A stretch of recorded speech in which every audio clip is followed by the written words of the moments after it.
Então vamos passar agora um por um quais são as causas, né, uma por uma de hipernatremia. Quais são as causas mais comuns de a gente ter esse distúrbio do sódio.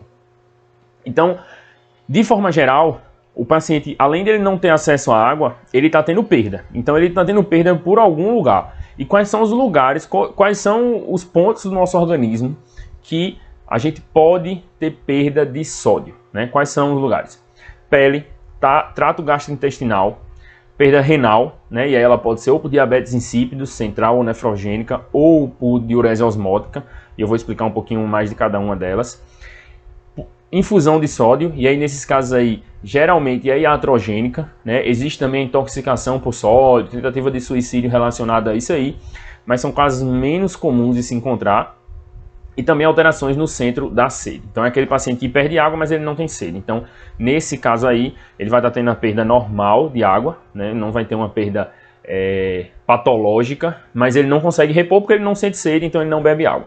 Então, basicamente, são essas perdas. Perda pela pele, trato gastrointestinal, e aí, por exemplo, vômito, diarreia, são duas formas de se perder água, né? Renal, infusão de sódio iatrogênica, e aí não só de solução hipertônica, mas, por exemplo, bicarbonato, vou falar um pouquinho mais na frente, e a alteração do centro da sede.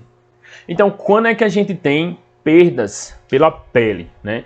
Quando o paciente tem uma queimadura, por exemplo, então um grande queimado, ele é um potencial perdedor de água. A pele é uma barreira muito importante no nosso organismo, que faz com que retenha líquido, né? Então, o paciente grande queimado, ele tem uma possibilidade muito grande de muitos distúrbios eletrolíticos, dentre eles a hipernatremia por perda de água, né? A pele também é responsável por perdas insensíveis, né? Que aí isso termina que é uma variação muito pequena, né? Então, se quiser fazer muita ciência na hora de repor, você pode considerar essas perdas insensíveis aí, que dão algo em torno de 30 ml, né, por hora. Então, se você quiser acrescentar lá na frente, quando você for tratar, você coloca aí esses 30 ml hora a mais. Mas é algo muito, muito pequeno quando a gente está falando de um paciente que tem uma hipernatremia por algum problema mais significativo, né, alguma patologia mais importante que a gente precisa tratar.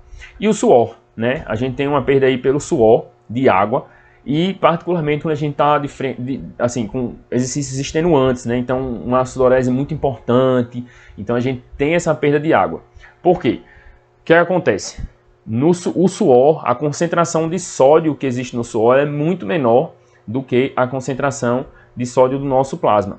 Então, todo fluido que você perde, que ele tem uma concentração de sódio menor do que o do plasma, ele tende a fazer você perder água. Por quê?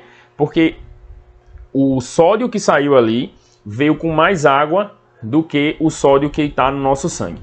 Mais para frente eu vou explicar um pouquinho melhor sobre isso, sobre essa relação, mas de forma geral, todo fluido que tem concentração de sódio abaixo da concentração de sódio do sangue, concentração de sódio sérica, ele vai fazer você perder água.